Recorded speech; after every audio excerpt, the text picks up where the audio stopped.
Welcome. You are in the lab room. I'm your host, Lou. Thank you for joining me. Week number 11 in the National Football League. Here to recap all of the games, this time talking about a out-of-conference matchup. A lot of these games in Week 11 have been family business. Now we're talking about two different conferences squaring off. Pittsburgh Steelers hosting the red-hot Detroit Lions. Big game for both teams. Steelers, season clinging to life support. They got a win last week. They're trying to build off of that win. Lions finally have taken sole possession of first place in the NFC North division. Quarterbacks in that division have been, it's been a touchy subject. Packers, no Rodgers, and that's a sight for sore eyes. That's something you don't see that often. If you're a Lions fan, you're ecstatic about that. Bears, Cutler, McCown. You don't know what's going on in Chicago. So you finally get a chance. You go and win a game at Soldier Field for the first time in a decade or so. And it feels good. You're atop this division. And this game comes straight out of the department of disappointment if you're the Detroit Lions. I mean, straight out of the department of disappointment. And that's the only way to classify this game. Because I was talking to let me give you a quick backstory and then we'll get into the breakdown for this game. Talking to a Lions fan online. And he was excited. And I was talking about the Lions win over Chicago. And he was elated, talking about what this could mean and yada, yada, yada. And I said, hey, I hear what you're saying, but I want you to taper that excitement that you have. Because I want to see, and you probably do too, as a Lions fan, want to see how you guys handle the success of leading this division this late in the season. This is uncharted territory for this Detroit Lions football team. When's the last time you've won the NFC North division? I venture to say that you haven't won this division since it's been called the NFC North. I don't know. It's been a while. Remember, it used to be the Central? That might be the last time you won it, when it was actually called the NFC Central, not the North. I believe you won it in 99. I might be stepping out of bounds here, but it's been a while. I'll say that much. It's been a long time. I don't even think you won it in 99 because, as a matter of fact, you went on the road and you played the Redskins in Wild Card Weekend. And if you win in your division, you're not playing anybody in Wild Card Weekend on the road, so you just got in as a wild card that season. So I don't know when's the last time you won a division. It's been a while, so you're in uncharted territory. And my thing to that viewer was, hey, I want to see how the Lions handle the success of being called divisional leaders, being in sole possession of first place in Week 11 of the National Football League. How does that feel? How will they take that success that they have, all of that goodwill that they did a week ago in Detroit, coming from behind and beating the Cowboys? How will they take all of that momentum into Pittsburgh? And look, Steelers are struggling. They're 3-6 in the season, but they're gaining confidence. They won a game last week against Buffalo where they dominated start to finish. They're feeling good about themselves, and this season isn't lost. Mike Tomlin isn't going to let this team quit. And so you got to know that the Steelers are going to come out and they're going to give you their best shot. So if you're the Lions, you got to go on the road.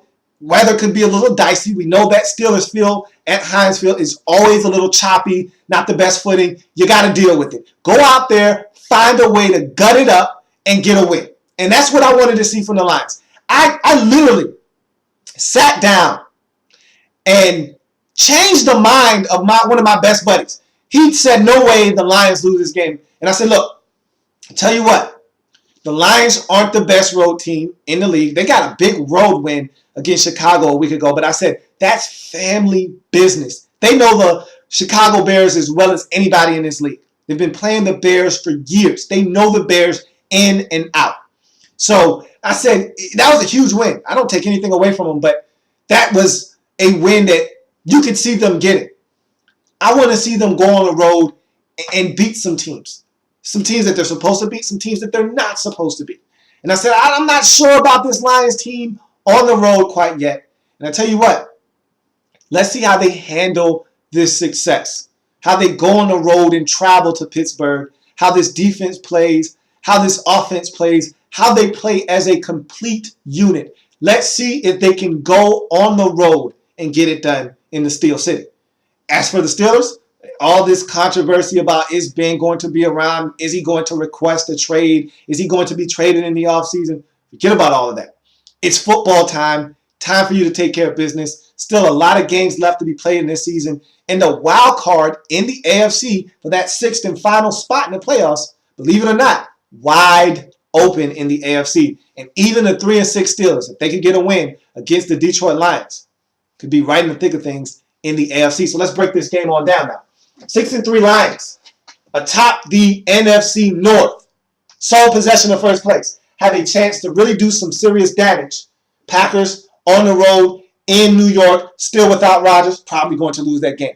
Ravens, at the time of the start of this game, or through the majority of it, because there was that huge delay in Chicago, they were down 10-0 to the Ravens. So if you're Detroit, you got a golden opportunity to really do some things here and distance yourself from the rest of the teams in this division. Again, the quarterback situation in this division outside of yours, unstable. So you need to take advantage of that. So 6-3 Lions, 3-6 Steelers.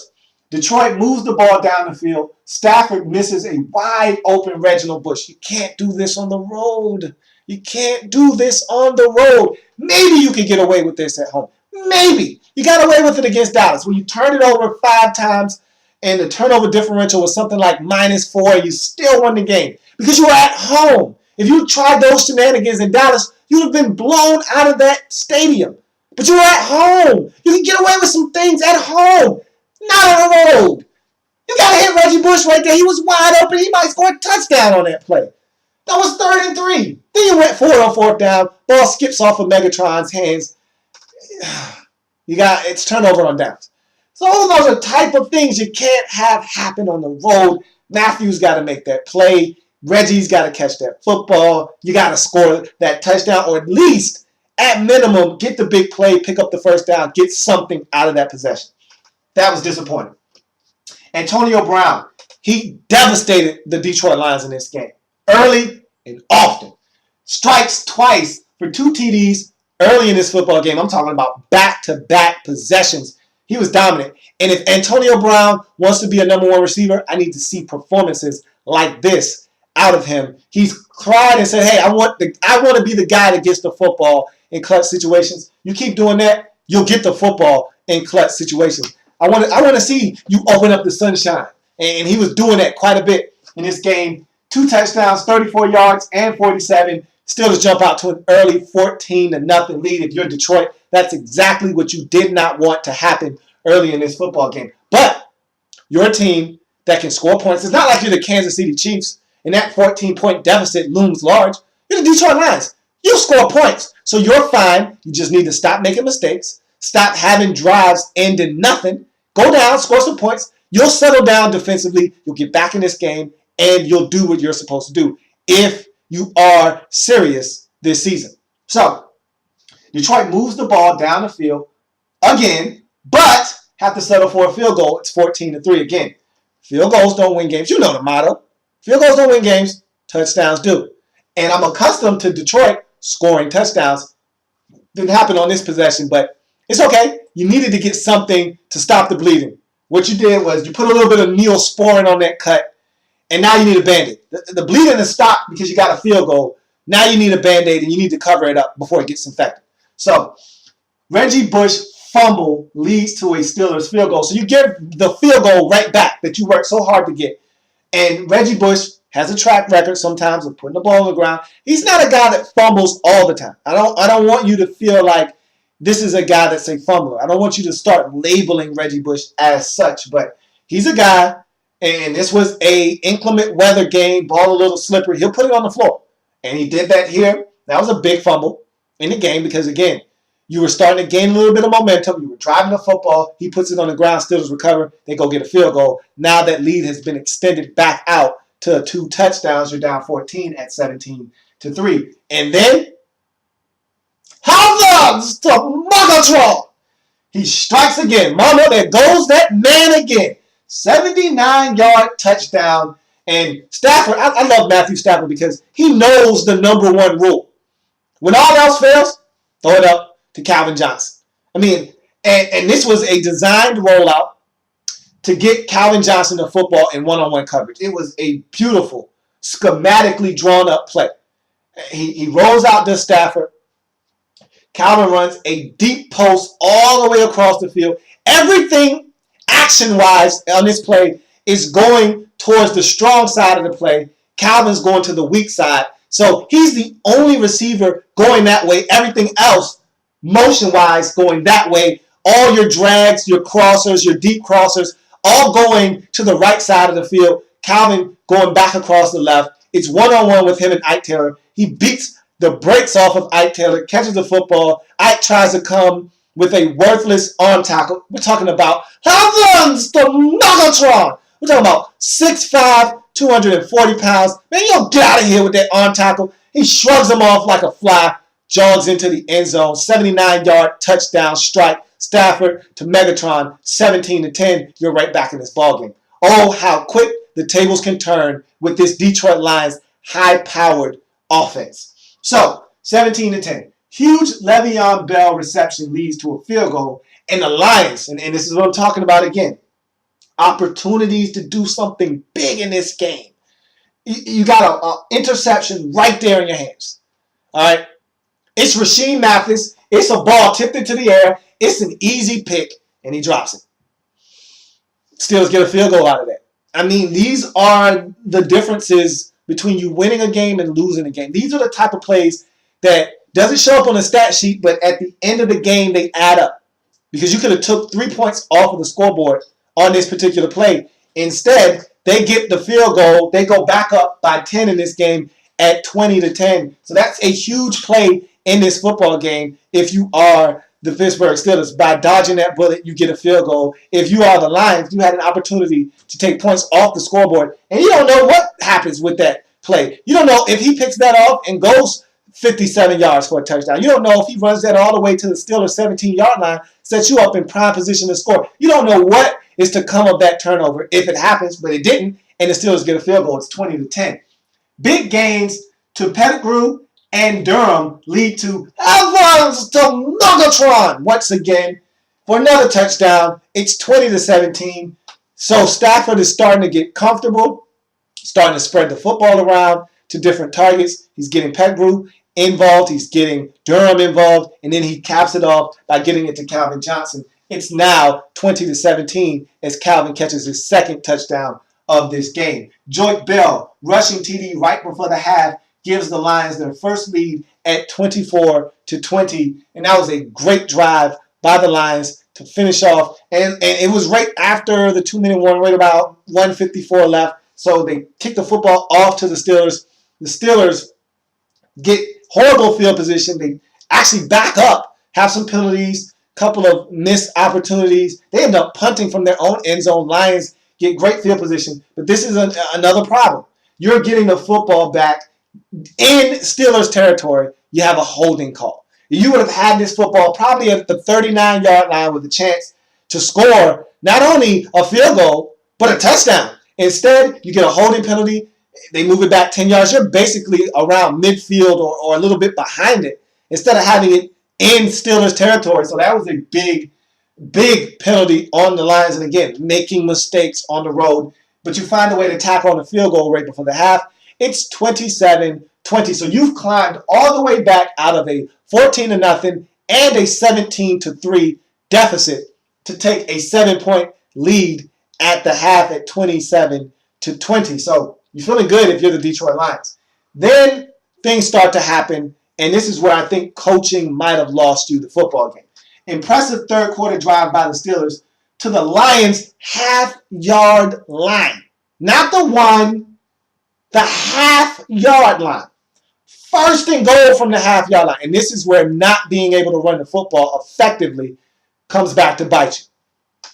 They have 3 opportunities from the half-yard line, can't get it in. In fact, they move backwards and have to settle for a field goal. It's 27-23. Lions up in this ballgame by 4. And this is where things get a little dicey. And that was a beautiful drive, mind you, by the Steelers that ended in a field goal that couldn't get in the end zone. So an equally beautiful drive for Detroit.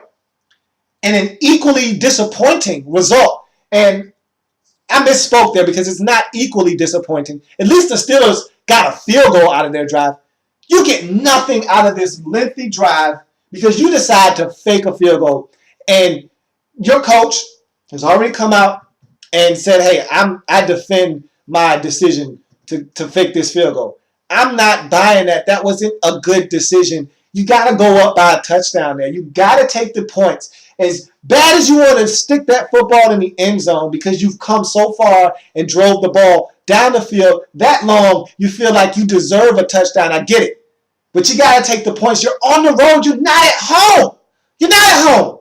You got to take the points. And to make matters worse, you fake a field goal with the kicker and you have him run the ball. And he gets hit and he fumbles. He would have been close to a first down, but he gets clobbered and he fumbles the football. And that's what kickers do. They're soft. So I just didn't like the whole decision. And it got you in trouble because after that decision to go for it, you fumble the football, Steelers recover. They go 97 yards, 16 plays, 7 minutes, and score a touchdown.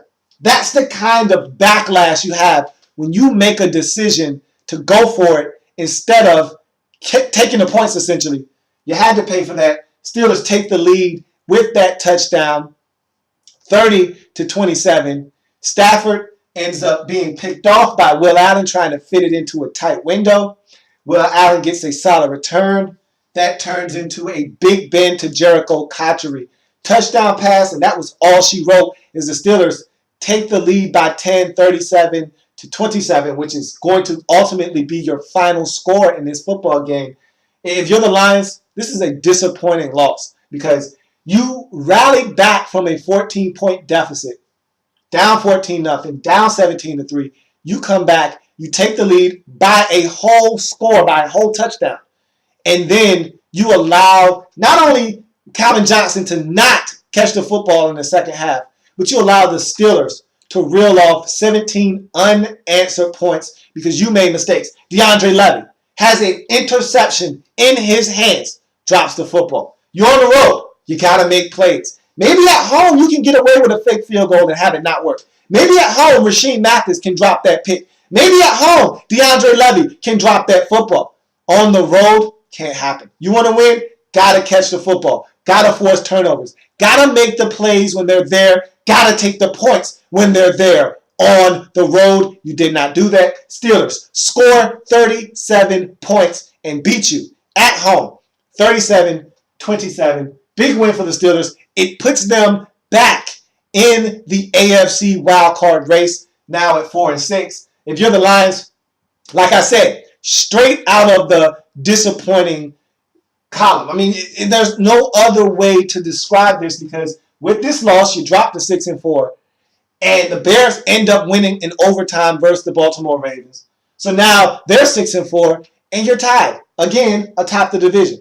The only saving grace is that you swept the Chicago Bears. And so even if you were to finish tied with them at the end of the season, you still own the tiebreaker there. But there's no solace in this loss. There's no taking any solace in this loss. This loss stings. The only thing I can say is that it's an AFC loss. So at the end of the season, when they start chalking up losses and they start looking at conference records and so forth for tiebreakers, this one won't come into play. But that's the only thing I can take from this as a positive. You still needed to win this game. It counts. You needed to put this one in the left-hand column. You didn't. This is disappointing. Now you're 6-4. Now you're tied for first again. Yada, yada, yada. I wanted to see how you handled the pressure of being in first place. This is what I get, a dud on the road versus the Pittsburgh Steelers. So big win for the Steelers. They get it done. Big Ben, masterful in this game. A little bit of the running game. Le'Veon Bell played well in this game. Huge contributions from Jericho Cotchery, Antonio Brown, and the likes. And so this is the type of performance you need if you're the Steelers, especially at home. Got to take care of business. If you can get Antonio Brown to play this well on a consistent basis, and I've said this before and I'll say it again, Jericho Cotchery is probably your most reliable target. You need to get him the football more often. It pays dividends. It paid dividends in this game. You got the win 37-27. Defense stepped up, made plays when they were there to be made. You get the win. You go to 4-6. Now, all of a sudden, you are right back in the thick of things in the AFC wildcard. So that's going to do it for this installment of In the Lab Room. I thank you for joining me here on the program. If it happens in the National Football League, whether big or small, we cover it all here in the Lab Room. Come back as I've got plenty more games to break down in week number 11 of the National Football League.